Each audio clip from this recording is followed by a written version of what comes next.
Assalamualaikum warahmatullahi wabarakatuh. Selamat malam, salam sejahtera bagi kita semua, teman-teman sekalian, sejawat apoteker dan para penonton YouTube channel Apoteker Zaini yang pada kesempatan ini telah bergabung dan menonton video kali ini. Saya ucapkan selamat malam, salam sehat bagi kita semua.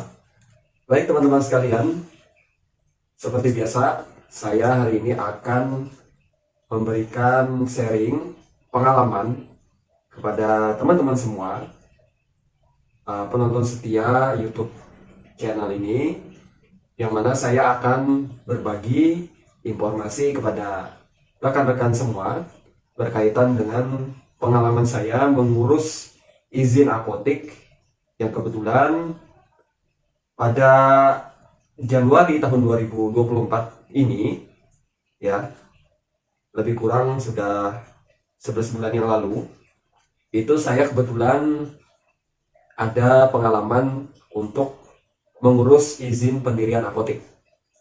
Nah, maka dari itu pada kesempatan yang berbahagia ini, saya akan coba informasikan dan ceritakan pengalaman saya tersebut, ya, berkaitan dengan proses izin, di mana proses izin ini sudah menggunakan regulasi yang baru, ya.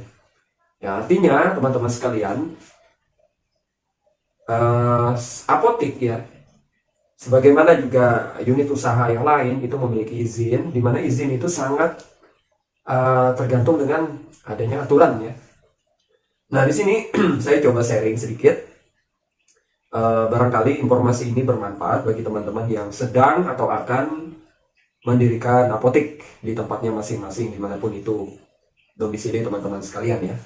Dan saya disclaimer sedikit, perlu dipahami bahwa regulasi ini mungkin saja akan ada perbedaan di satu tempat dengan tempat yang lain, ya. Di mana biasanya ada campur tangan Perda, Pergub, ya, Perwali, Perbuk yang mungkin ditambahkan di dalam persyaratan tersebut. Nah, sehingga jika apa yang saya sampaikan ini berbeda dengan apa yang terjadi atau apa yang teman-teman temukan di lokasi masing-masing, nah itu artinya ada perbedaan terkait dengan aturan yang diberlakukan di daerah masing-masing, ya. Oke, pertama yang perlu dipahami bahwa kita perlu membuat yang namanya surat izin apotek atau kita kenal dengan SIA.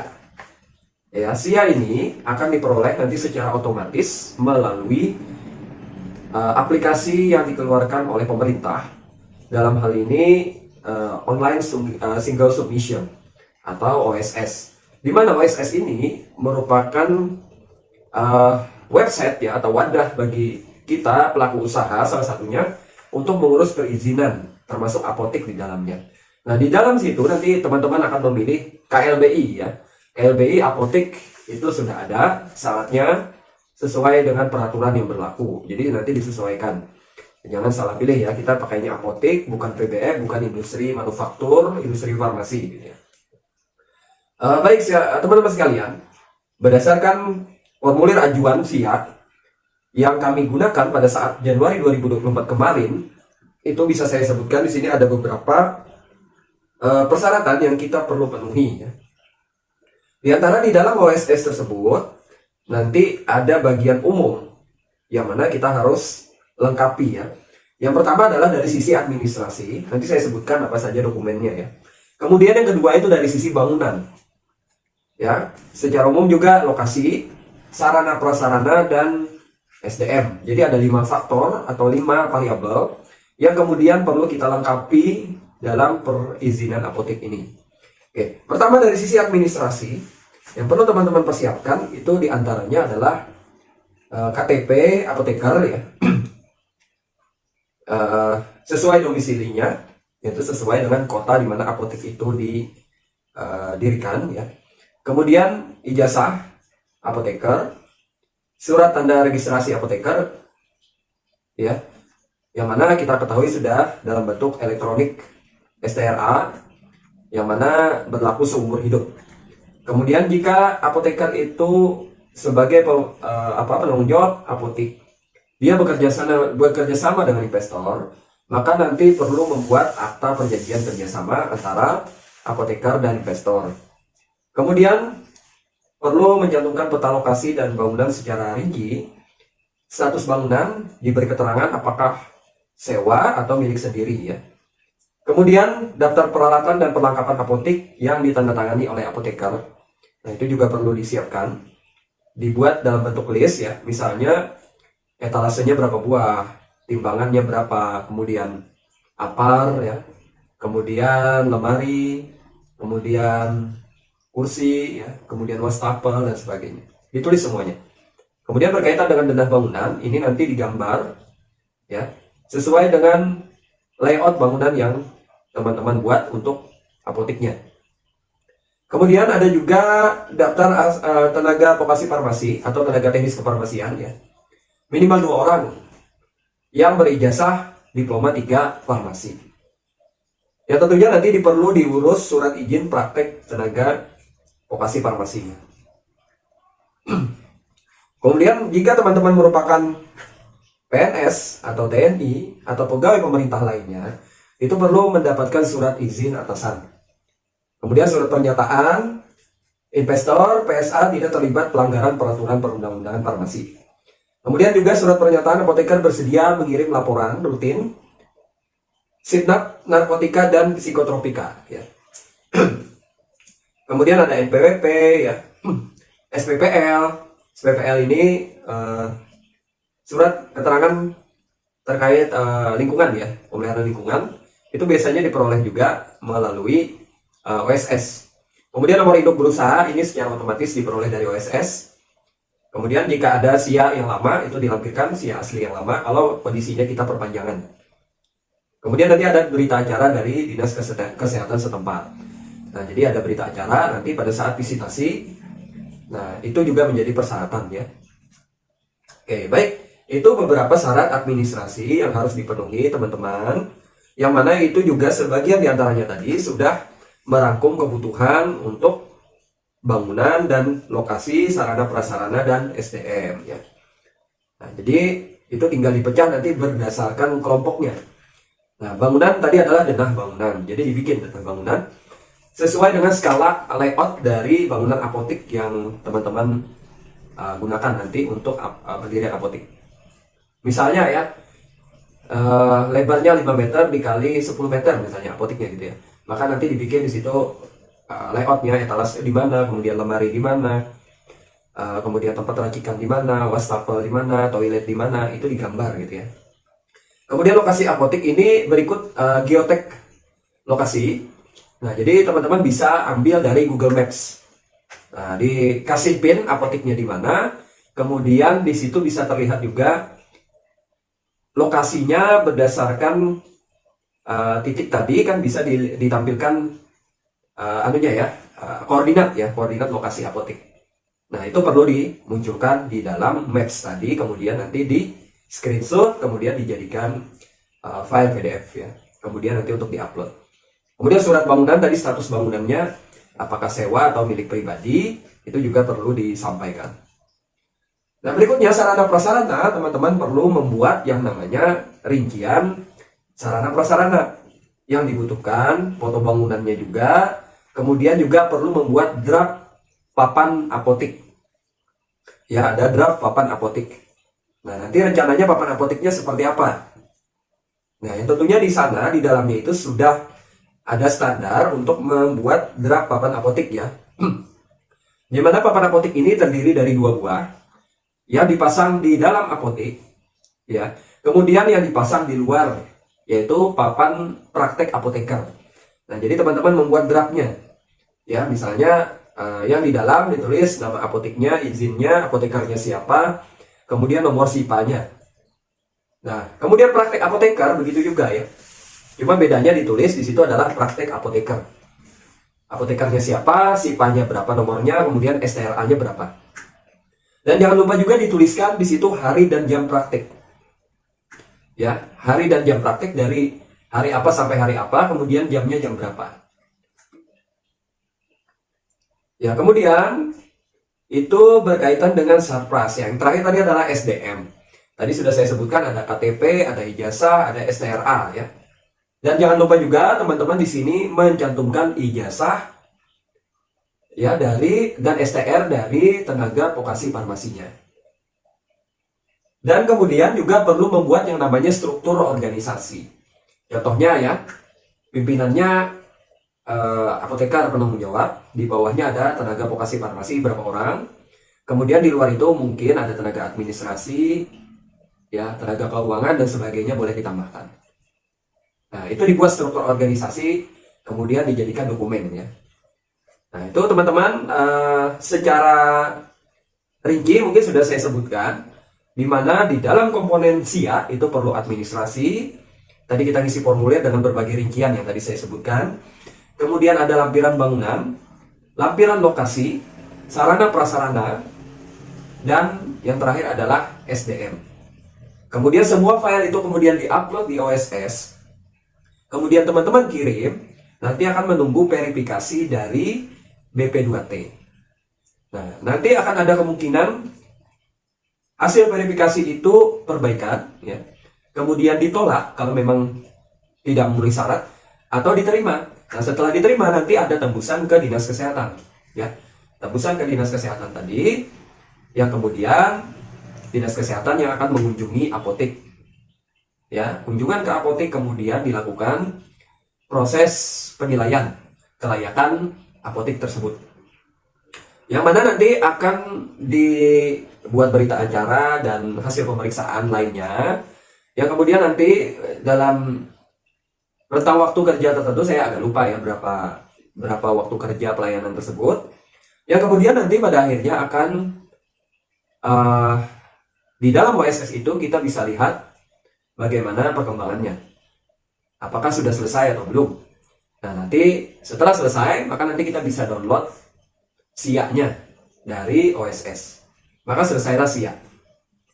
Berikutnya dokumen yang perlu tentunya adalah surat izin praktek apoteker, atau kita kenal SIPA. Nah, SIPA sendiri tentunya teman-teman apoteker yang mengurus secara mandiri sebagai apoteker yang berpraktek di apoteknya. Maka yang dibutuhkan itu tentu ada formulir lagi yang harus kita lengkapi ya teman-teman sekalian. Nah, di antaranya di sini yang saya peroleh ya dari Dinas Kesehatan atau BP2T maksud saya di sini, itu ada elektronik KTP ya, scan. Kemudian STRA elektronik ya, yang bisa teman-teman download langsung di halaman Kemenkes kalau sudah diurus. Kemudian ada ijazah apoteker ya, kemudian sertifikat kompetensi, surat keterangan sehat ya, dan tidak buta warna. Nah, jadi teman-teman perlu ke dokter praktek yang memiliki surat izin praktek untuk mengeluarkan keterangan sehat ya. Bisa di puskesmas atau rumah sakit atau dokter praktek mandiri. Kemudian surat izin atasan bagi PNS, TNI atau pegawai swasta juga. Surat keterangan tidak bekerja di lingkungan di mana asal apoteker bekerja. Nah, jadi misalnya sebelumnya kerja di rumah sakit, di instalasi farmasi, atau bekerja di apotek ya. Nah, maka harus terlebih dahulu mencabut izin apoteknya. Izin praktek apoteker di apotek tersebut ya. Kalau kita di apotek yang baru ini, kita pengen menjadi penanggung jawab. Kemudian foto berwarna 4x6 sebanyak 2 lembar. Nah, jika urusan ini dilimpahkan ke pihak lain, maka teman-teman perlu membuat surat kuasa bermaterai untuk pengurusan izin. Nah, jadi boleh sebenarnya diwakilkan oleh orang lain, tapi kita memberikan kuasa berupa materai, kuasa bermaterai ya, dilengkapi dengan fotokopi elektronik KTP pemberi kuasa dan penerima kuasa.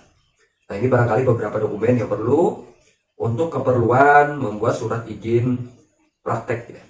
Nah, dalam hal pengurusan surat izin praktek, pengalaman saya, kami mengurusnya di mal pelayanan terpadu ya, atau mal pelayanan publik MPP.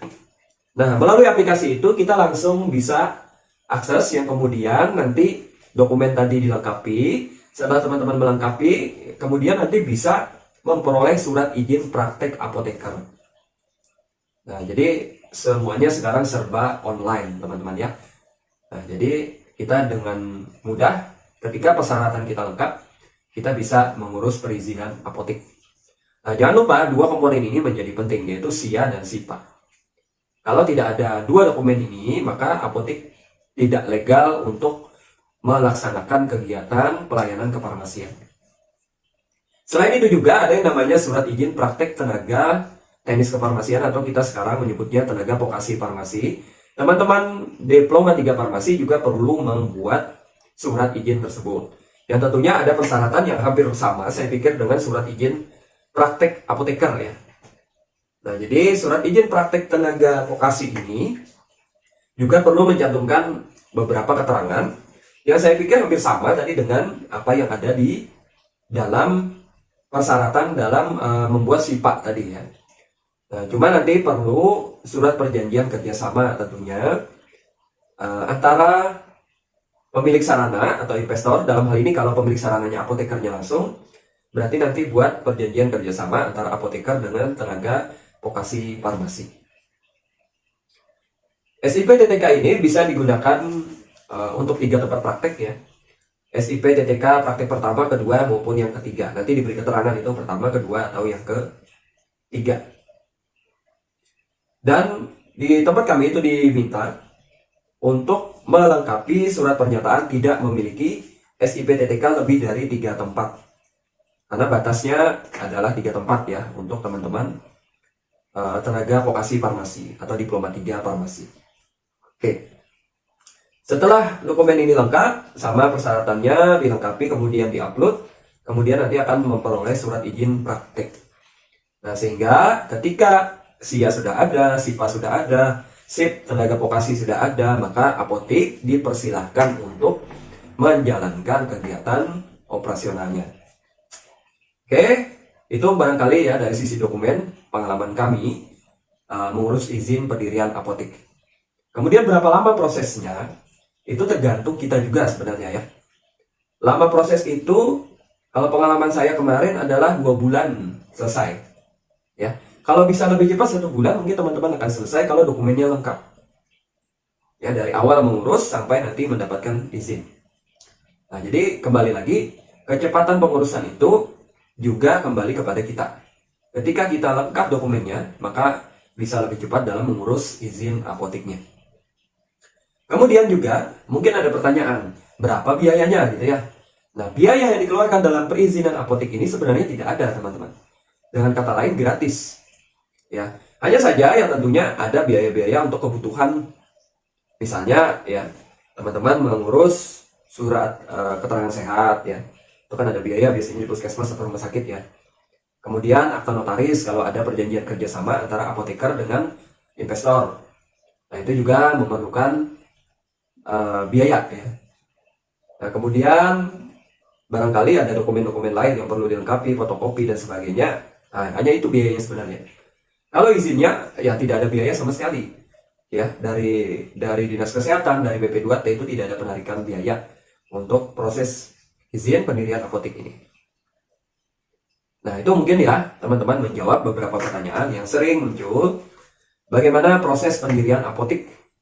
Nah, ini sudah saya rincikan, sudah saya jelaskan ya. Semoga ini memberikan pemahaman dan informasi khususnya bagi teman-teman yang mau mendirikan apotek dalam waktu dekat ini. Baik, mungkin itu saja sharing saya dulu pada kesempatan hari ini. Kembali lagi, semoga apa yang kita sampaikan ini bermanfaat dan bisa diterapkan di tempat teman-teman masing-masing. Demikian yang bisa saya sampaikan. Terima kasih yang sudah menonton. Kembali lagi di video berikutnya. Assalamualaikum warahmatullahi wabarakatuh.